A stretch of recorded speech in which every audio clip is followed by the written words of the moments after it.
Hey guys, it's Rachel with Be Healed Dog Training, and we're going to be looking at a session here with Lexi working on kenneling protocols. So basically entering and exiting the crate. The first thing you're going to see here is me opening and closing that door repeatedly. So this is how we teach a dog to wait to exit the crate. Anytime she makes a move to come out, I'm going to shut that crate door very quickly, very firmly. Not worry if it pops her in the nose. You're not going to hurt your dog if the door pops them in the nose. It's a wire crate door. And right now I'm putting her prong collar on. So I want to teach the dog, A, to wait to exit the crate, and B, to be calm once they exit the crate. So step one is this: open the door, close the door, open the door, close the door. Step two is having the leash on in the first place. A lot of people miss this step, and then the dog goes running around all over the place. You will see me correct her, I think, twice for jumping on me with little leash pops. A bonker works great to correct jumping. A remote collar works great to correct jumping. Actually, you see in my right hand there, I just pulled out a pet convincer. So that sprays a blast of air. That works great to correct jumping, and I do believe that later in the video you'll see me use that directed at another crate. That's because her housemate Jordy was making all sorts of noise, and the pet corrector was hushing him up. So anyway, now we're going to, oh, that's what that was. There was pet corrector number one. I think I had to do it again later. But you're going to see a lot of resistance here going into the crate. So Lexi here is a little sassy pants, and she definitely gets opinionated sometimes about where she does and doesn't want to go. And all I'm going to do when she tries to pull that stunt and put on the brakes and not move in the crate, and she's not afraid of the crate, guys. She actually was crated prior to coming here. She's used to being in a crate. She's totally calm when she's in there, but she definitely has an opinion on whether or not she wants to go in it. So when she does that, I'm just holding steady pressure on my leash, and then the moment she yields to that pressure, I'm going to be soft on my leash. So I don't want to pull and then pull and pull and pull. It's not about just pulling her into the crate. But you see I add some pressure here. Now she fights it, and I want to make sure that I don't allow her to pull me backwards. And not that she's physically going to pull my body backwards. I mean, she's not a very big dog.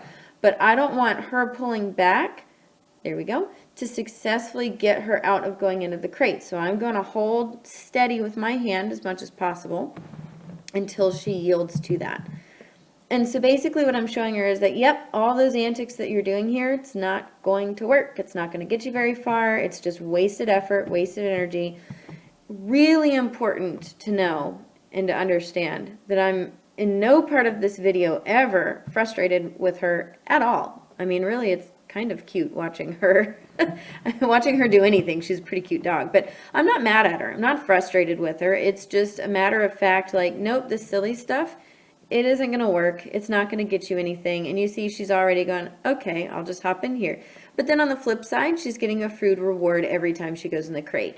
Now, that doesn't mean you have to give your dog food or treats every single time they go in the crate for the rest of their lives. This is training. This is just for teaching her the expectation of when the crate is open and I point in the crate and I tell you to kennel up, you're supposed to hop in the crate. So to shape the wanted behavior, I want to reward that.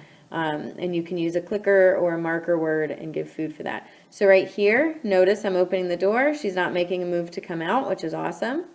Now I'm telling her break, which again, I know you can't hear that because the sound in the video is turned off, but I'm telling her break, and then also applying a little bit of leash pressure, because this is one of the first things that she and I did together. So the word break didn't mean anything to her at that point. So if you're teaching this to a dog, you know, you might say break and they look at you like, okay, make sure you give a little bit of leash pressure to let them know that yes, you can come out now. And then she's going into a nice sit here, so I'm going to reward that. I love that. And I just want nice, calm behavior when she comes out of the crate. And then we just repeat this over and over. And I believe, you know, this session lasted just a little over 7 minutes. And it doesn't even have to be that long. It really is only that long because we spent a couple minutes initially with her putting up a fuss and resisting a good bit. But you can see here she's understanding very clearly what the expectations are.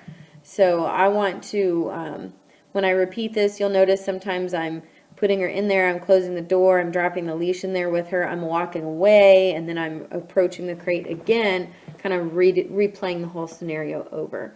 So just lots of repetition during this drill. But this is not something that I have to do every time I get her in and out of the crate for very long. Really, I believe this was the only session that I worked on this as a session where we did all of this repetition. From this point forward, anytime we go in and out of the crate, I just expect that if the door opens, you're going to wait. And if she doesn't, then I'll close the door like you see me do in this video. But the number of times I have to repeat that will drop very, very quickly until I'm not having to do that at all anymore.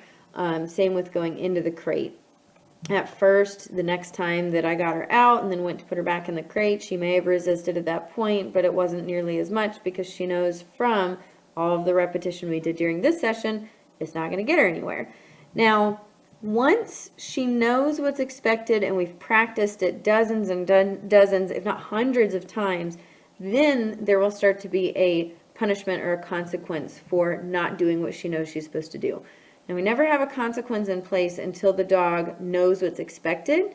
Now here you see me using spatial pressure. So all of this, me stepping back and forth, what I'm doing is I'm stepping back, I've got the door wide open, and as she starts to come out, she's not coming out full force necessarily because she kind of knows.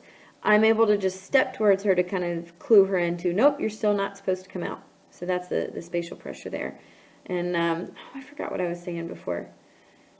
Darn it. But anyway, so you see me doing all this repetition. I think I was just talking about the fact that you don't have to do these long, 7-minute sessions every time you get the dog out. If you just have these expectations every time you kennel your dog, and you practice this every single time you take your dog in and out of the crate, they will pick this up very, very quickly, and it's not going to be any sort of a fuss after just a couple of times. And then it just becomes a part of your routine. You open the door, they don't leave until you tell them break, or you go to put them in the crate, you open the door, they hop in, and so then I'm just going to take her collar off here. Always crate naked. You don't want to leave collars on. It's a hazard. They can get them caught on things. Little food reward to end with. Good job, little Miss Lexi. And that was it. That's our teaching crating protocols session.